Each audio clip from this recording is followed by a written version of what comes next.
Oke, langsung aja. Sekarang kita akan masuk ke kunci jawaban kelas 5 tema 3 halaman 58, 59, 60, 61, dan yang terakhir halaman 62. Oke ya, langsung aja kita mulai dari kunci jawaban halaman 58 dan halaman 59 di bagian ayo mengamati. Nah, di sini ada perintah amatilah gambar di bawah ini dengan cermat.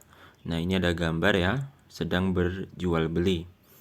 Lanjut kita ke bawahnya, berdasarkan gambar di atas jawablah pertanyaan-pertanyaan berikut. Suasana pasar selalu ramai oleh penjual dan pembeli. Nah, ini di bawahnya ini ada beberapa pertanyaan, mari kita baca sama-sama untuk pertanyaannya. Apa sajakah yang dapat kamu temui di pasar? Nah, untuk jawabannya di sini sudah saya sediakan, silahkan bisa kalian salin jawaban ini di lembar jawab kalian ya.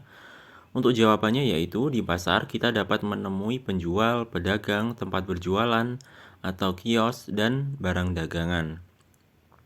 Nah, itu jawabannya, silahkan kalian bisa tulis di lembar jawab kalian ya. Sekarang kita lanjut ke pertanyaan di bawahnya. Masih ingatkah kamu bagaimana sayur dan buah dapat sampai ke rumah kita? Nah, untuk jawabannya yaitu sayur dan buah ditanami oleh petani. Petani adalah produsen, sayur dan buah dibawa pedagang ke pasar. Pedagang dibawa sayur dan buah dibawa pedagang ke pasar, pedagang untuk dijual. Ibu kita membeli sayur dan buah di pedagang, sampailah buah dan sayur di rumah. Nah, itu adalah jawabannya, silahkan bisa kalian tulis di lembar jawab kalian. Lanjut lagi kita ke pertanyaan di bawahnya. Aktivitas apa saja yang dapat ditemukan pada gambar di atas? Nah, untuk jawabannya yaitu aktivitas yang ada di gambar adalah transaksi atau jual beli antara pedagang dengan pembeli. Ada juga aktivitas pembeli yang sebatas melihat barang dagangan berupa sayur dan buah. Ya, itu adalah jawabannya. Lanjut, sekarang kita ke pertanyaan di bawahnya. Siapa saja yang terlibat dalam kegiatan di pasar? Jawabannya yaitu, orang yang terlibat dalam kegiatan di pasar adalah pedagang besar atau distributor utama, pedagang kecil, dan pembeli atau konsumen. Oke ya, lanjut kita ke bawahnya lagi. Lengkapi tabel berikut ini berdasarkan hasil pengamatanmu terhadap gambar pasar di depan. Nah, untuk jawabannya adalah seperti ini. Jenis aktivitas yaitu jual beli, pelaku aktivitas yaitu pedagang dan pembeli. Lanjut di bawahnya jenis aktivitas yaitu tawar-menawar, pelaku aktivitas yaitu pedagang dan pembeli. Di bawahnya lagi jenis aktivitas yaitu melihat barang dagangan, pelaku aktivitas yaitu calon pembeli. Nah, itu jawabannya, silahkan bisa kalian tulis di lembar jawab kalian ya. Oke, selanjutnya kita lanjut ke bawahnya. Wah, ternyata ada beragam aktivitas di sebuah pasar ya. Bagaimana dengan lingkungan sekitarmu? Aktivitas apa sajakah yang dapat kamu temui di sana dan siapa sajakah yang melakukannya? Sekarang kita lanjutkan lagi ke bagian ayo membaca. Bacalah teks bacaan di bawah ini. Semua aktivitas yang menggabungkan aspek sosial dan ekonomi yang dimaksudkan untuk meningkatkan taraf hidup atau kesejahteraan sosial disebut pembangunan sosial. Kesejahteraan sosial tidak hanya berkenaan dengan terpenuhinya kebutuhan material, tetapi juga spiritual. Dengan demikian memungkinkan semua warga negara untuk mengembangkan dirinya. Oke, sekarang kita lanjutkan ke kunci jawaban halaman 59 dan halaman 60 di bagian ayo berlatih. Ini ada perintah, amatilah lingkungan sekitarmu dan cari tahu aneka aktivitas yang ada. Temukan beberapa aktivitas yang menurutmu menggabungkan aspek sosial dan ekonomi. Aktivitas tersebut dimaksudkan untuk meningkatkan taraf dan kualitas hidup masyarakat. Buatlah laporan observasi yang di dalamnya memuat hal berikut, yaitu pengamatan secara umum kondisi lingkungan sekitarmu, pengamatan secara khusus tentang salah satu aktivitas yang menurutmu berkontribusi dalam pembangunan sosial. Selanjutnya, manfaat sosial dan ekonomi yang diperoleh dari aktivitas tersebut. Nah, ini jawabannya bisa kalian sesuaikan dengan lingkungan sekitar kalian ya. Jadi jawaban tiap anak bisa berbeda-beda. Di sini untuk contoh jawabannya saya tuliskan seperti ini. Nah, ini ada berikut ini contoh laporan hasil observasi. Nah, ini adalah contoh jawabannya ya. Kalian bisa sesuaikan jawabannya berdasarkan yang ada di lingkungan kalian masing-masing. Laporan hasil observasi lingkungan sekitar. Semua aktivitas yang dilakukan oleh masyarakat sekitarku menggabungkan aspek sosial dan ekonomi, meningkatkan taraf hidup atau kesejahteraan sosial. Kesejahteraan sosial tidak hanya berkenaan dengan terpenuhinya kebutuhan material, tetapi juga spiritual. Dengan demikian memungkinkan semua warga negara untuk mengembangkan dirinya. Di lingkungan sekitarku terdapat beberapa aktivitas yang menggabungkan aspek sosial ekonomi. Salah satunya adalah kegiatan yang dilakukan di dalam pasar.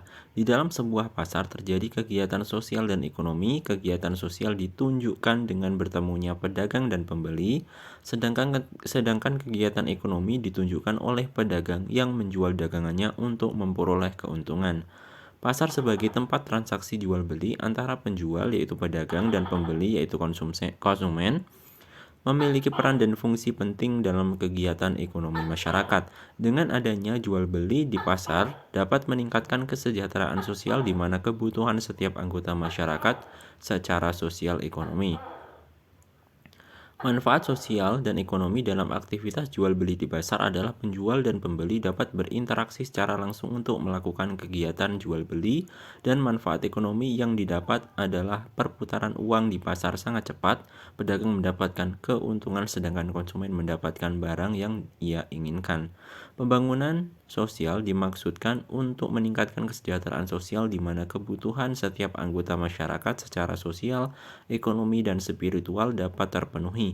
Dalam melakukan aktivitas kehidupan untuk meningkatkan kesejahteraan sosial, tak jarang kita akan berhadapan dengan keanekaragaman yang tinggi, contohnya di pasar. Nah, itu adalah contoh jawabannya. Untuk jawabannya silahkan kalian bisa sesuaikan dengan lingkungan kalian masing-masing ya.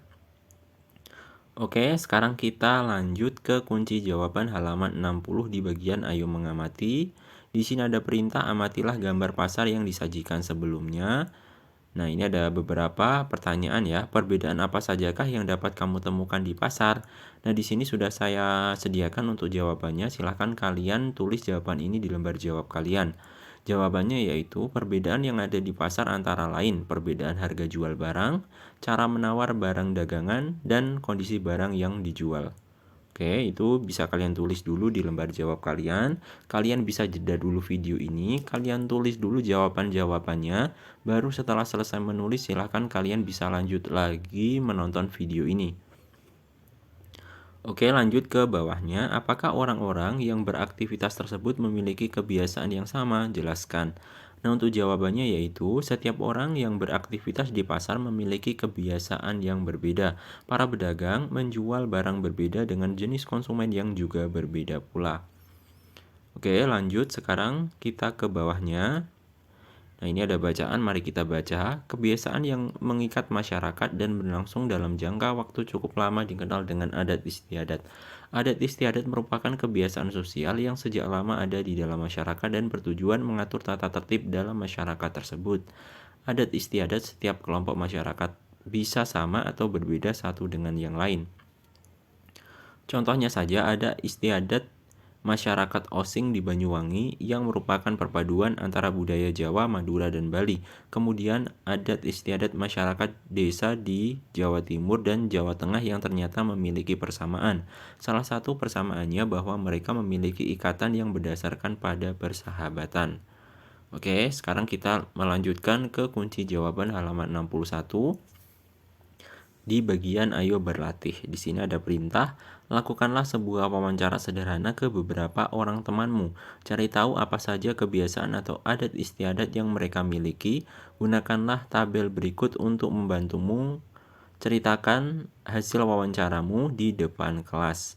Nah, ini jawabannya silahkan kalian sesuaikan dengan hasil wawancara kalian kepada teman kalian ya. Jadi jawabannya nanti tiap anak bisa berbeda-beda tergantung dari hasil wawancara kalian. Di sini untuk contoh jawabannya saya tuliskan seperti ini. Ini nama temannya sebagai contoh yaitu Siti Maimunah, asal daerah ini sebagai contoh yaitu NAD, adat istiadat yang biasa dilakukan. Sebagai contoh di sini PU Sijuk merupakan tradisi pada saat upacara kelahiran, pernikahan, menempati rumah baru, naik haji, dan lain-lain.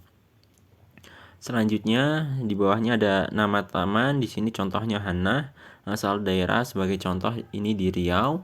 Adat istiadat yang biasa dilakukan yaitu Bali Mau merupakan upacara tradisional bagi masyarakat Kampar di Provinsi Riau untuk menyambut bulan suci.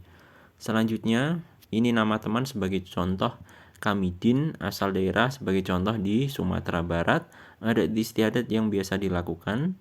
Perayaan Tabuik merupakan tradisi untuk memperingati meninggalnya cucu Nabi Muhammad yaitu Hasan dan Hussein. Selanjutnya di bawahnya nama teman contohnya yaitu ini Bonar Sirait asal daerah sebagai contoh yaitu Sumatera Utara. Adat istiadat yang biasa dilakukan yaitu mangokal holi merupakan tradisi mengambil tulang belulang dari leluhur mereka dari dalam kubur, lalu ditempatkan di dalam peti dan diletakkan dalam buah bangunan tugu khusus untuk menyimpan tulang belulang leluhur. Oke, lanjut ke bawahnya. Nama teman di sini sebagai contoh Sopiah asal daerah yaitu sebagai contohnya Subang, Jawa Barat. Adat istiadat yang biasa dilakukan yaitu sisingaan, tradisi mengarak anak sehari sebelum dikhitan dengan menggunakan tandu berbentuk singa. Selanjutnya, nama teman sebagai contoh di sini ada Tugino asal daerah yaitu Banyumas, Jawa Tengah. Adat istiadat yang biasa dilakukan. Begalan ini dilakukan pada acara pernikahan, terutama pada pernikahan calon pengantin lelaki yang dalam silsilah keluarga menjadi anak sulung atau anak bungsu di Kabupaten Banyumas. Nah, itu dia adalah contoh-contoh jawabannya. Silahkan untuk jawabannya kalian sesuaikan dengan hasil wawancara dengan teman kalian ya. Oke, lanjut sekarang kita masuk ke kunci jawaban halaman 62 di bagian Ayo Membaca. Tahukah kamu apa itu sisingaan? Bacalah informasi di bawah ini. Oke, mari kita baca ya. Pertunjukan sisingaan merupakan sebuah pertunjukan yang membutuhkan kerjasama, kekompakan, kerja keras, ketertiban, dan ketekunan. Semua orang dari segala lapisan masyarakat yang beraneka ragam dapat ikut dalam iring-iringan tersebut. Iring-iringan dilakukan sambil mengitari kampung hingga akhirnya iringan kembali ke tempat semula. Tanpa adanya kerukunan, tentunya kerjasama yang baik tidak akan dapat terwujud. Perhatikanlah iklan berikut ini dengan seksama. Nah, ini di bawahnya ada iklan hidup rukun cermin budaya bangsa Indonesia. Oke, lanjut ke bawahnya. Masih ingatkah kamu dengan iklan media cetak? Oke, lanjut ke bawahnya ini ada pertanyaan ya. Saat mengamati contoh iklan di depan, apa isi pesan yang dapat kamu temukan dalam kalimat di depan? Nah, ini jawabannya sudah saya sediakan, silahkan bisa kalian salin di lembar jawab kalian. Isi pesan yang dapat ditemukan dalam kalimat di depan menyatakan bahwa hidup rukun adalah cermin budaya bangsa Indonesia. Oke ya, silahkan kalian tulis di lembar jawab kalian. Lanjut ke pertanyaan di bawahnya, apa jenis bahasa yang digunakan dalam iklan tersebut? Jawabannya yaitu iklan tersebut menggunakan bahasa yang menarik dengan ragam bahasa resmi. Oke, itu adalah jawabannya. Lanjut ke bawahnya. Di sini ada pertanyaan lagi. Apa yang membuatnya sama atau berbeda dengan kalimat percakapan sehari-hari? Jelaskan. Dan untuk jawabannya yaitu ragam bahasa resmi berbeda dengan ragam bahasa yang digunakan dalam percakapan sehari-hari. Ragam bahasa resmi adalah ragam bahasa yang biasa digunakan dalam suasana resmi atau formal, misalnya surat dinas, pidato, dan makalah atau karya tulis. Oke, nah sekarang kita langsung lanjut ke kunci jawaban halaman 62 di bagian Ayo Berdiskusi. Nah, ini ada perintah lagi, bersama dengan teman sebangkumu, lakukanlah kegiatan berikut ini. Tentukan satu iklan media cetak dan satu iklan elektronik yang kamu ketahui. Tuliskan kalimat yang terdapat dalam iklan media cetak dan iklan elektronik tersebut. Diskusikan perbedaan dan persamaan kedua bahasa iklan itu. Identifikasikan ciri-ciri bahasa iklan elektronik sebagai hasil kesimpulan diskusi. Tampilkan hasil diskusi tersebut di depan kelas secara bergantian.